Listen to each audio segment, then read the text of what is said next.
Obrigado por nos acompanhar nesta transmissão do culto a Deus na Primeira Igreja Batista do Pará. Somos uma igreja que expõe a palavra de Deus e cremos que a Bíblia é inerrante, infalível e suficiente para nos tornar mais parecidos com Jesus. Queremos te encorajar a estar conosco em nossos cultos presenciais aos domingos, às quartas e aos sábados. Assim, poderemos celebrar juntos o Deus vivo e aprendermos mais as verdades de sua palavra. Se você tomou alguma decisão, entre em contato conosco através do nosso site e das redes sociais. Queremos orar por você e ajudá-lo na sua caminhada com Cristo. Que Deus te abençoe copiosamente em nome de Jesus. Amém. Olá novamente, queridos. A graça e a paz de Cristo Jesus. Abra, por favor, a palavra do Senhor. Na primeira carta de Paulo aos Coríntios. Nós vamos considerar hoje os versos 4 a 6 do capítulo 8. Capítulo 8, versos 4 a 6. Irei fazer uma breve introdução. Você já notou o quanto nós somos movidos por nossas expectativas, por aquilo que esperamos de algo, de alguma coisa? Isso é uma regra absoluta. E normalmente não há nada de errado nisso. Pode ser que haja, mas normalmente não há. Eu vou exemplificar. Experimentamos essa verdade quando vamos a um cinema e a nossa avaliação final do filme, o que nós achamos do filme, é moldada pela expectativa que nós tínhamos ao ir ver o filme. Isso ocorre, por exemplo, quando você vai assistir um filme sobre o qual não tinha nenhuma expectativa, não esperava nada, nunca tinha escutado falar nada daquele filme, e de repente o filme se mostra bom. Nesse caso, tendemos a sair do cinema bem satisfeitos. Por outro lado, acontece também de irmos ao cinema com uma expectativa muito elevada. Vimos o trailer, achamos maravilhoso aquele filme, e aquele trailer, e quando chegamos lá, o filme é fraco. Nesse caso, saímos decepcionados. É o que tem acontecido recentemente, aqueles que acompanham aqui, sabem, com os filmes da Marvel, por exemplo. Alguém riu aí, está sabendo. Agora, o melhor dos mundos acontece quando a expectativa e a realidade se alinham. É o caso de quando você vai para o cinema com muita expectativa e o filme cumpre o prometido. Nesse caso, nós saímos do cinema exultando. Por exemplo, para quem assistiu aos mais antigos, para quem foi assistir Senhor dos Anéis, O Retorno do Rei. Quem viu esse filme no cinema superou toda e qualquer expectativa. Não é à toa que ganhou 11 Oscars, se eu não me engano. Se eu não estiver enganado, foi 10 ou 11, mas eu acho que foi 11. Para aqueles mais novos, eu acho que um sentimento parecido foi quando foi assistir Vingadores Ultimato. Superou ali todas as expectativas positivamente também. O que nós aprendemos desses exemplos é que a nossa expectativa pode ser depositada em algo bom, que atinge a finalidade para a qual existe, assim como ela pode ser depositada em algo ruim, que nos frustra e se mostra inútil.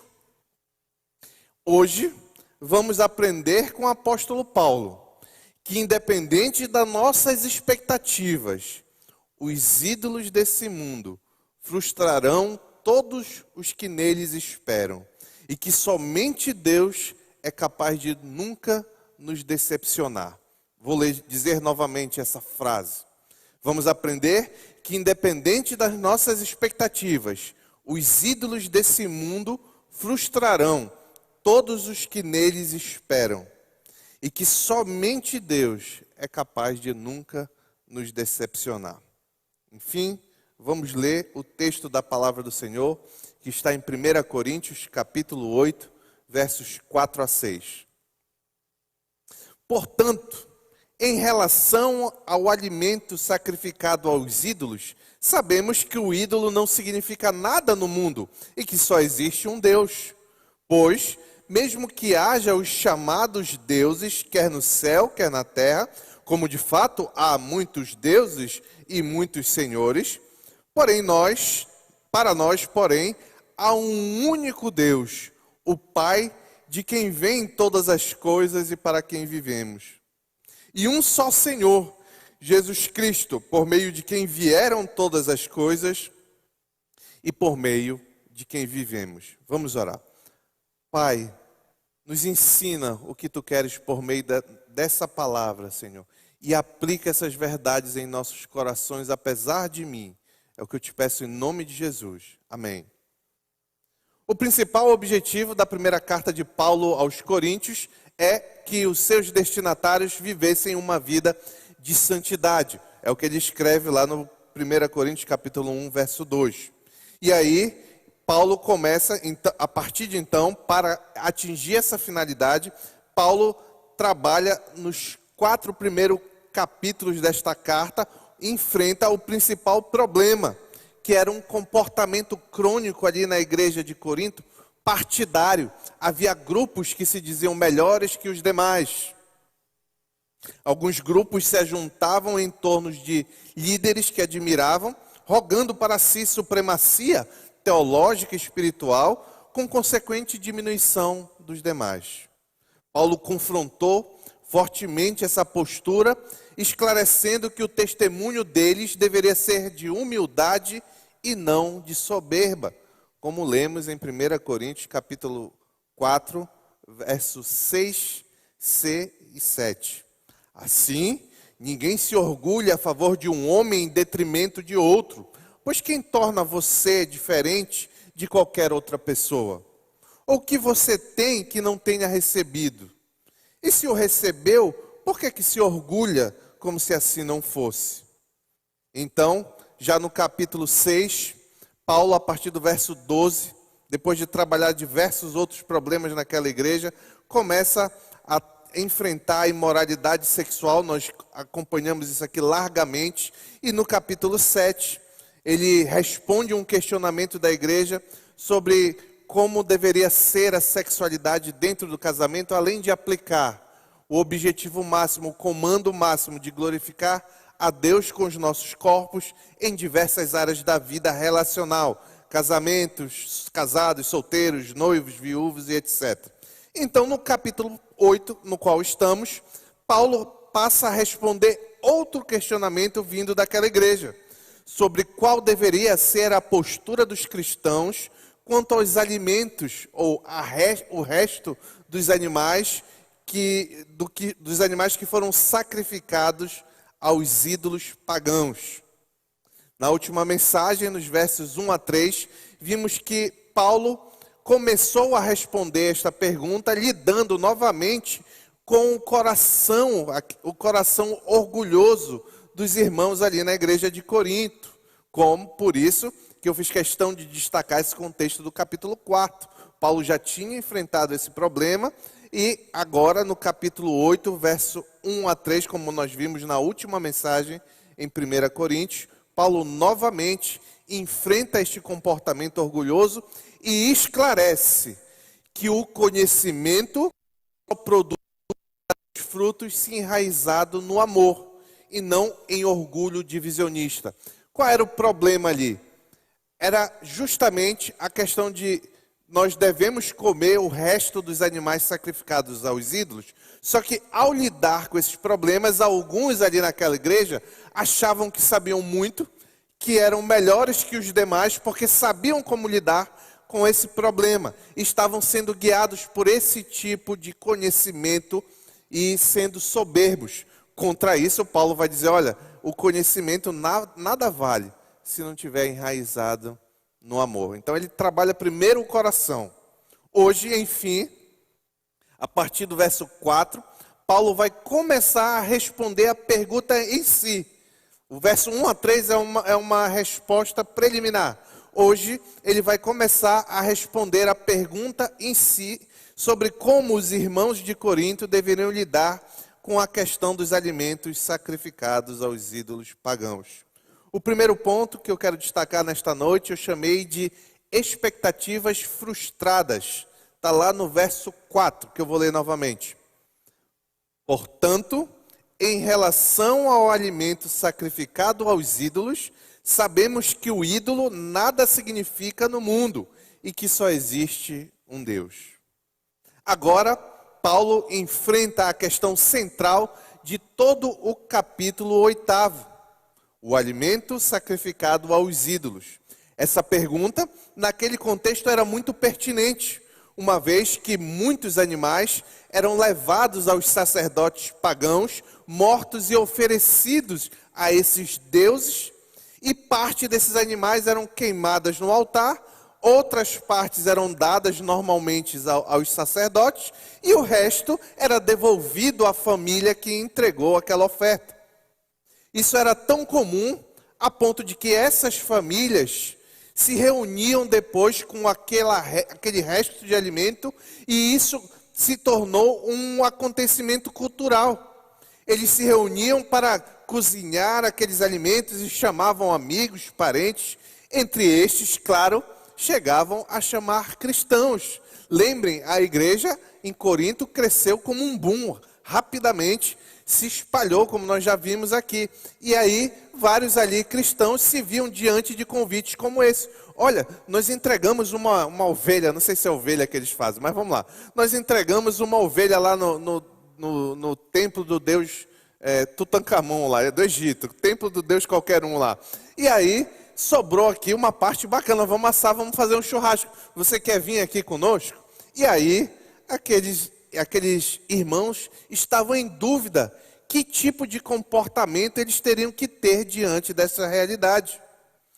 Essa sobra de animal era tão comum ali naquela região que existia até um mercado paralelo de carne sacrificada, ou resto de animais sacrificados, onde os feirantes vendiam esses restos e que inclusive o preço era mais barato do que o animal normal. Olha, se você quer 1 quilo de picanha de animal sacrificado aos ídolos, aí tá aqui é R$50. Mas se você quer picanha normal, é R$100. Então era mais ou menos assim a lógica ali. Então era muito importante que os cristãos na igreja de Corinto soubessem como lidar com essas circunstâncias. E era necessário então que Paulo os guiasse neste conhecimento. E Paulo, então, aqui no texto que eu acabei de ler, inicia a sua resposta destacando e anuindo duas afirmações que certamente, como muitos estudiosos concordam, integravam a pergunta que lhe foi feita. Essa pergunta, daqui a pouco eu vou parafrasear ela, que chegou a Paulo sobre os alimentos, continha duas afirmações. A primeira diz o que no nosso texto não está entre aspas, mas a ESV, Standard English Version, se eu não me engano, English Standard Version, ela já traz entre parênteses. A primeira afirmação é, entre aspas, sabemos que o ídolo não significa nada. E a outra informação que já vem entre aspas, nessa tradução que eu acho que é a melhor, diz que só existe um Deus. Essas duas afirmações já vieram na pergunta que chegou a Paulo. Fazendo um exercício imaginativo, é possível que a pergunta enviada a Paulo pelos orgulhosos irmãos ali da igreja de Corinto tivesse mais ou menos o seguinte teor. Paulo, nós sabemos que os ídolos não significam nada e que só existe um Deus. Então confirma isso para esses ignorantes que estão com medo de comer os alimentos sacrificados aos ídolos. Então foi mais ou menos assim o teor da pergunta, imagino eu. Por isso que Paulo, nos 3 primeiros versos, ataca o coração dos orgulhosos que mandaram a pergunta, e agora ele vai trabalhar na pergunta em si. Mas o ponto é que, para nós, não significa muita coisa essa questão do que temos formada pelo cristianismo. E assim como ocorria ali naqueles cristãos que eram advindos do judaísmo, para nós isso não era um problema reconhecer a existência de apenas um Deus. Porém, espera aí que eu antecipei bastante aqui. Porém, para aqueles irmãos ali que possuíam raízes no paganismo, era difícil lidar com essas demandas, com essas dúvidas. E precisavam, então, por isso, da orientação do apóstolo Paulo. Já vimos que nos versos 1 a 3 do capítulo 8, Paulo confrontou. Isso acontece constantemente, meus irmãos. Como foi eu que escrevi? Às vezes eu vou falando, quando eu vejo eu volto para o que eu já tinha escrito. Mas vamos lá. Paulo já confrontou o coração deles. No entanto, apesar da postura de como eles apresentaram aquele conhecimento de forma soberba está errada, isso não invalidava o conteúdo das afirmações. De fato, um ídolo não significa nada neste mundo e, de fato, só existe um Deus. Essas verdades espirituais certamente foram ensinadas pelo próprio apóstolo Paulo, já que, segundo a palavra de Deus, um ídolo é nada e, consequentemente, não produz efeito algum. É o completo oposto do verdadeiro Deus. Olha como o profeta Abacuque contrasta essa realidade entre o verdadeiro Deus e os ídolos de forma muito bela. Lá em Abacuque, capítulo 2, versos 18 a 20. Abacuque, capítulo 2, versos 18 a 20.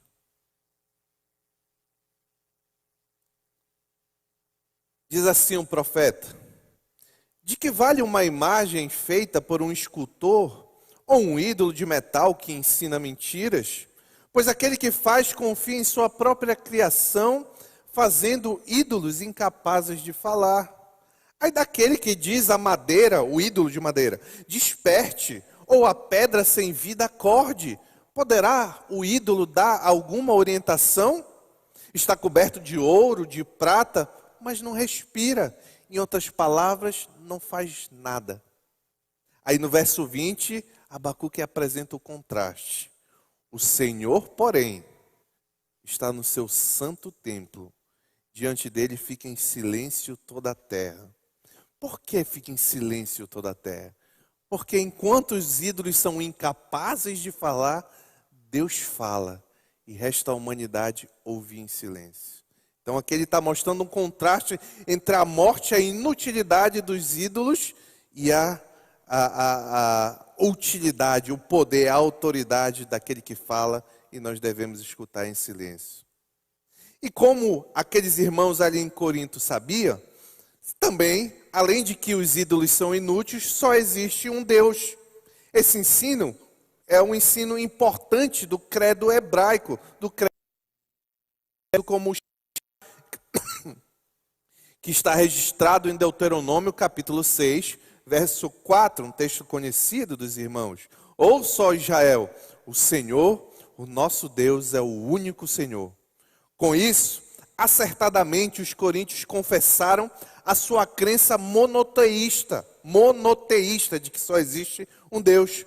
Por essa razão, nenhum ídolo existe de verdade. Logo, comer ou não comer aqueles alimentos não produz qualquer efeito real em si só. O cristianismo, o que aprendemos com tudo isso? O cristianismo é monoteísta. Nós cremos, assim como os judeus creem, que só existe um Deus. 3 pessoas, Pai, Filho e Espírito Santo, mas apenas um Deus. Tudo fora disso é idolatria.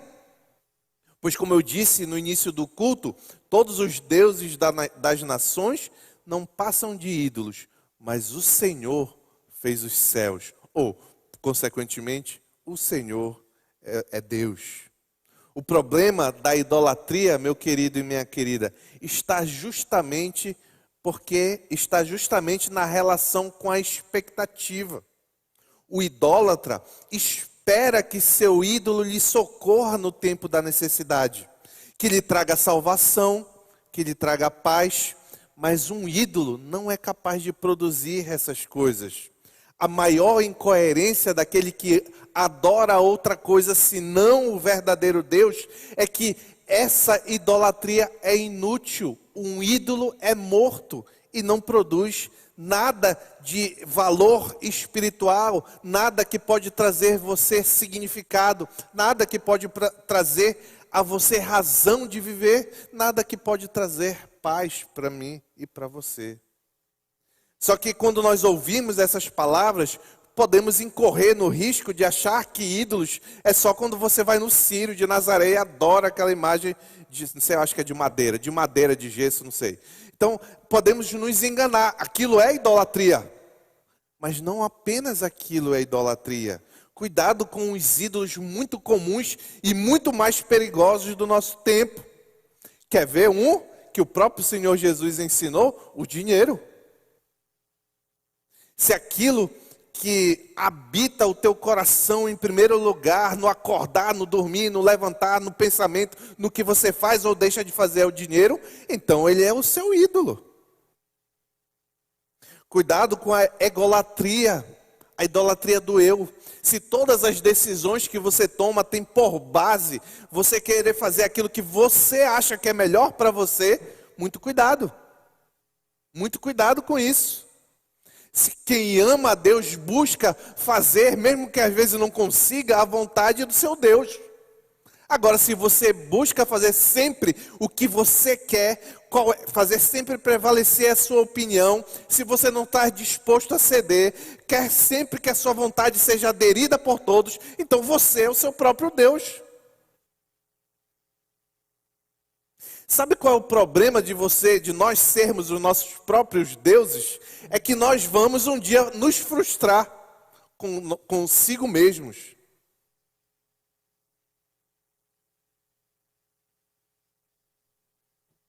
Como saber se eu estou então confiando em ídolos como esse?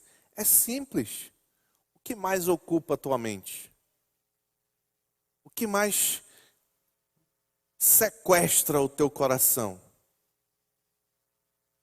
Quais são os seus planos de vida? Quais são os seus principais interesses? É aquilo que quando você senta no sofá, ali no momento que não está trabalhando, fica habitando a sua mente. Isso aqui é difícil. Nós somos distraídos demais com coisas que têm pouco valor. E eu começo falando por mim. Nós somos distraídos demais com coisas que têm pouco valor. Cuidado para você não ser alguém como todo mundo é no mundo. Nós somos chamados para sermos diferentes. Não somos chamados para sermos iguais àqueles que são guiados pelos próprios interesses, pela profissão, pelo dinheiro, pelo prazer, pelos ídolos deste mundo, pelas coisas que nos agradam, um hobby, qualquer coisa que seja. Não somos chamados para ser assim.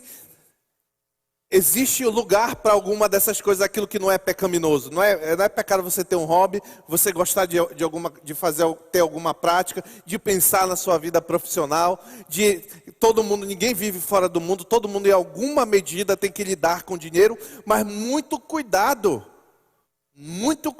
para essas coisas não ocuparem no seu coração algo que só pertence ao Senhor. Porque no final, todas vão se mostrar inútil para nos trazer significado, para nos trazer paz, para nos trazer razão de ser e etc. Crer na existência do único e verdadeiro Deus é uma verdade indispensável que tem consequências que você nem imagina. Quer ver? Vamos lá. Crer que existe um Deus tem implicações seríssimas na sua moral, na minha moral.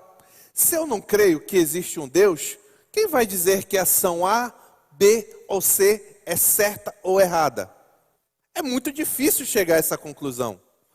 É por isso que Paulo fala lá, se Jesus não ressuscitou, lá em 1 Coríntios capítulo 15, se Jesus não ressuscitou, comamos, bebamos e depois morramos. Porque quer você coma, quer você beba, quer você faça o que você bem entender, não vai mudar nada. Mas nós cremos no Jesus ressuscitado, nós cremos no Deus Trino e por isso nós temos valores morais que nós devemos seguir conforme revelado nas Escrituras. E isso flui da fé que nós temos na existência do Deus que falou com seu povo por meio da sua palavra. Porque eu creio que existe esse Deus que comunicou ao homem essas verdades, então eu sou guiado por elas. É uma implicação de nós cremos no único e verdadeiro Deus. Porque nós cremos no único e verdadeiro Deus, segundo revelado nas Escrituras, isso traz para mim e para você implicações existenciais. Olha, o crente que está por aí, eu não sei quem eu sou, eu não sei de onde eu vim, não sei para onde eu vou, está com uma visão de mundo, uma cosmovisão muito equivocada. Nós sabemos quem nós somos. Eu nunca esqueço, uma vez que um jovem veio falar comigo, e ele estava triste porque ele tinha feito vestibular e não passou no vestibular. E parece que o pai brigou com ele, então ele estava muito triste porque ele sentiu que ele tinha decepcionado o pai dele. Aí ele veio aqui, conversou comigo, aí ele disse, pastor, estou muito triste e tal, não sei o quê. Pastor, eu sou um nada, ele disse assim, eu sou um nada. Porque ele estava muito triste. No entanto, o que ele disse não é possível se nós cremos no Deus da palavra. Porque o Deus da palavra diz que eu e você fomos criados à imagem e semelhança de Deus. Aí reside, ainda entre os descrentes, reside algo que concede valor ao ser humano. É por isso que na criação, no universo criado, o ser humano tem valor superior a qualquer outra criatura. Esse negócio de o ser humano ter o mesmo valor da tartaruga, isso é mentira biblicamente. É por isso, não está nem aqui no contexto, mas agora vai. É por isso que o aborto é um absurdo. Tu fala em matar ovo de tartaruga, baleia, mico-leão dourado, aí é um escândalo, é proibido. Mas abortar ser humano, pode. Só pensa assim quem não crê na palavra de Deus. É implicação moral, que eu falei antes também, mas também é entender o que é o ser humano aos olhos do Senhor. Por causa do Deus que nós cremos, nós sabemos de onde viemos, quem somos e para onde vamos se estamos em Cristo Jesus. Gera também crer em Deus implicações relacionais. Eu devo me relacionar. Se eu creio que existe um Deus e eu não me esforço para me relacionar com Ele, essa afirmação de fé, de que eu creio, é muito provavelmente mentirosa. É contraditório. Eu creio em Deus, eu me esforço para ter um relacionamento com Ele. Ele é Deus. O Deus da palavra de Deus, o Deus da Bíblia, além de ser Deus, é o Salvador que mandou o Filho para morrer, para que eu tivesse vida. Eu não amo esse Deus, eu não quero me comunicar com Ele, eu não quero servir esse Deus, eu não quero obedecer a palavra dEle. Se eu não quero fazer nada dessas coisas, a minha afirmação de fé nesse Deus muito provavelmente é mentirosa. Porque nós cremos que existe um Deus, nós temos que ser sábios quando vamos escolher com quem casar. Aí fora, a razão do casamento é a felicidade. Aí é a atração física, é o conforto. Às vezes é o dinheiro de um dos dois. Segundo a palavra do Senhor, não é assim. A razão última do casamento é a glória de Deus. Então eu quero uma esposa que glorifique a Deus, que seja serva de Deus, que vá andar comigo para que eu possa, junto com ela, nós dois espelharmos a vontade, espelharmos a imagem de Deus, que o Deus seja glorificado por meio do nosso casamento. Eu creio em Deus. Consequentemente, com quem eu vou casar é uma decisão que eu devo considerar a existência de Deus. Se você vive guiado por ídolos desse mundo, você não vai ter uma moral adequada, você não vai compreender as suas questões existenciais e muito pouco vai saber como se relacionar com ídolo. Não adianta nada, é mudo, como nós acabamos de ler.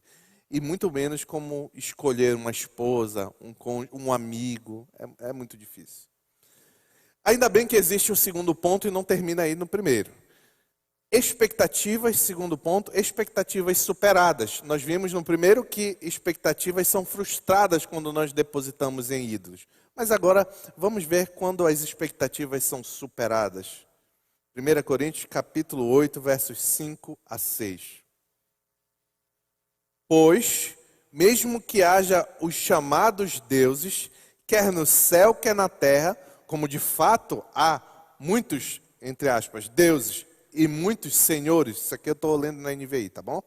Porém nós, Para nós, porém, há um único Deus, o Pai, de quem vêm todas as coisas e para quem vivemos. E um só Senhor, Jesus Cristo, por meio de quem vieram todas as coisas e por meio de quem vivemos. Depois de ratificar a parte do conteúdo da pergunta que lhe foi enviada, agora Paulo se volta para a realidade pagã na cultura de Corinto, onde muitos eram chamados deuses, quer no céu, quer na terra, como diz o texto que eu acabei de ler. Aqui, Paulo não está contradizendo a confissão anterior dos coríntios, de que há somente um Deus, mas destacando a existência dos chamados deuses na mentalidade daquela cultura pagã. Com isso, Paulo observa que esses deuses existem apenas em nome. Eles não eram divinos de fato. Por isso, eles eram apenas chamados e não deuses em si. Ainda assim, sabemos que os gentios em grande variedade adoravam uma grande variedade desses chamados deuses e prestavam homenagem a estes. Contudo, essa mentalidade ou expectativa pagã depositada naqueles deuses era inútil em relação aos cristãos de Corinto, pois, como Paulo diz lá no início do verso 6, para nós, porém, há um único Deus, o Pai, de quem vêm todas as coisas e para quem vivemos. A intenção de Paulo aqui, preste atenção, ela é muito clara de fazer um contraste. Os pagãos tinham os deuses deles, do céu, do mar, da terra, do trovão, etc. Mas somente o Deus dos cristãos é de quem vêm todas as coisas. Todas essas coisas, o mar, a terra, o céu e etc. Tudo isso vem do único e verdadeiro Deus. É isso que Paulo está ensinando. Se o Deus dos cristãos é o verdadeiro, logo ele é a fonte de todas as coisas. Então, para a glória dele são todas as coisas. Essa é a lógica de Paulo. Se tudo vem de Deus, tudo foi criado para o glorificar. Como ele diz em Romanos capítulo 11, verso 36. Pois dele, por ele, para ele são todas as coisas. E aí qual é a consequência disso? A ele seja a glória para sempre. Amém.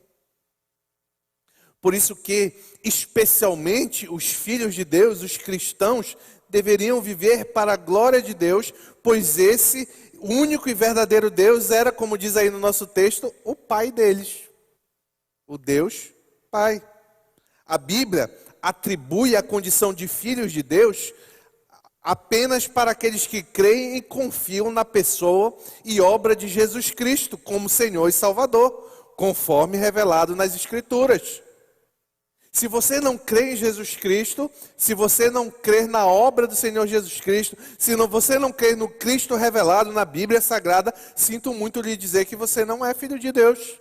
Certamente todos nós somos criaturas de Deus, mas não filhos. Os filhos são aqueles que creem no Senhor Jesus com fé e arrependimento e têm o Senhor Jesus como Senhor e Salvador. Como João diz lá no Evangelho de João, capítulo 1, verso 12. Contudo, aos que o receberam Jesus. Aos que creram em seu nome, deu-lhes o direito de se tornarem filhos de Deus. Ou seja, os que não creram, os que não receberam Jesus, ele não deu o direito de se tornarem filhos de Deus. Na sequência do nosso texto, vamos voltar lá para o nosso texto. Paulo faz questão de destacar que assim como existe somente um Deus, existe também somente um Senhor, Jesus Cristo. Observe que Paulo, curiosamente, chama Jesus de Senhor, mas não de Deus. Parece que Paulo é cauteloso aqui em afirmar a divindade do Senhor Jesus, para que não seja contraditório, acusado de contradizer a afirmação de que só existe um Deus. Lembrem, nós temos a mentalidade, graças a Deus vivemos numa cultura ocidental cristianizada, para nós não é difícil ainda que seja difícil compreender compreender totalmente, para nós não é difícil crer que existe só um Deus e que nesse Deus existe 3 pessoas. É difícil entender isso. Isso aqui é bem difícil de entender. Ninguém consegue plenamente. Mas crer nisso é meio que nós já estamos com essa ideia. Mas naquele contexto não era assim. Muitos criam que existiam vários deuses. Por isso Paulo talvez tenha esse cuidado, porque não seria difícil pessoas com aquela mentalidade forjada no paganismo pensarem que Deus Pai era um Deus e que Jesus era outro Deus e que eram 2 deuses ao invés de um. Entretanto, ainda assim Paulo faz questão de dar a entender que Jesus é divino, pois Jesus é um sujeito ativo na obra da criação, como ele diz no texto, por meio de quem vieram todas as coisas. Aqui já está falando de Jesus. E na obra da redenção também, quando diz, e por meio de quem vivemos. Em poucas linhas, Paulo é brilhante, meus irmãos. Quando você estuda Paulo, ele é um autor brilhante. Em poucas linhas, em poucas palavras, ele fala muita coisa.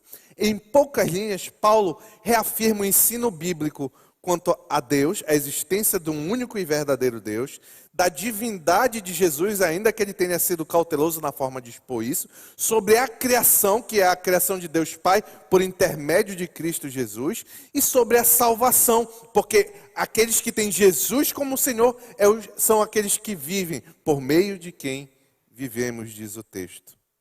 Existe um conhecido texto do Evangelho de João que aborda as mesmas verdades destacadas aqui por Paulo, e não é coincidência que João escreveu justamente esse texto para afirmar e comprovar a divindade do Senhor Jesus. Que texto é esse? Olha como o paralelo é lindo, olha como parece que um texto encaixa no outro. João, capítulo 1, verso 1 a 4. João, capítulo 1, verso 1 a 4. No princípio, ele está falando de Jesus, tá bom? No princípio, era aquele que é a palavra, Jesus. Aquele que é a palavra. E ele, Jesus, estava com Deus e era Deus, ou seja, divindade de Cristo.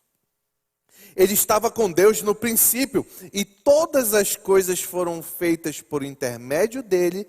Sem ele, nada do que existe teria sido feito. O que ele está falando aqui no verso 3?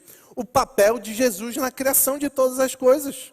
O ensino de 1 João é que quando Deus criou todas as coisas, conforme registrado de João, conforme registrado lá em Gênesis, Jesus era o meio pelo qual Deus criou todas as coisas.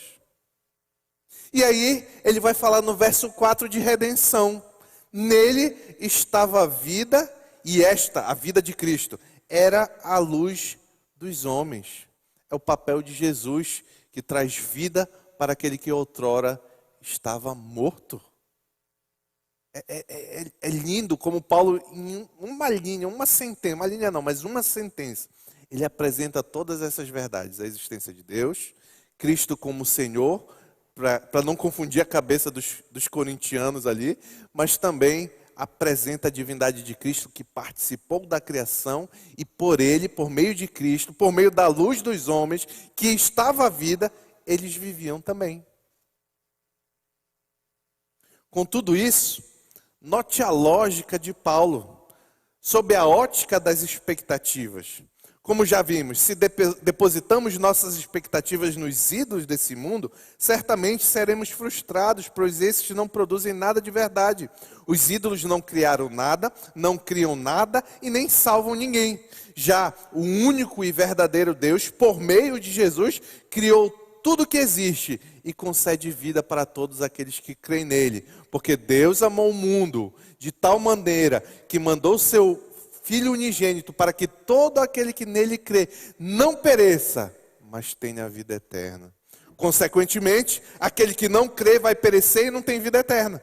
A lógica é clara. Lições para mim e para você. Se confiamos em Cristo, se somos habitados pelo Espírito Santo de Deus e fomos adotados como filhos de Deus Pai, então o Deus Trino nunca nos frustrará. As circunstâncias podem nos frustrar. Os relacionamentos podem nos frustrar. Muitas coisas podem nos deixar frustrados, mas Deus jamais.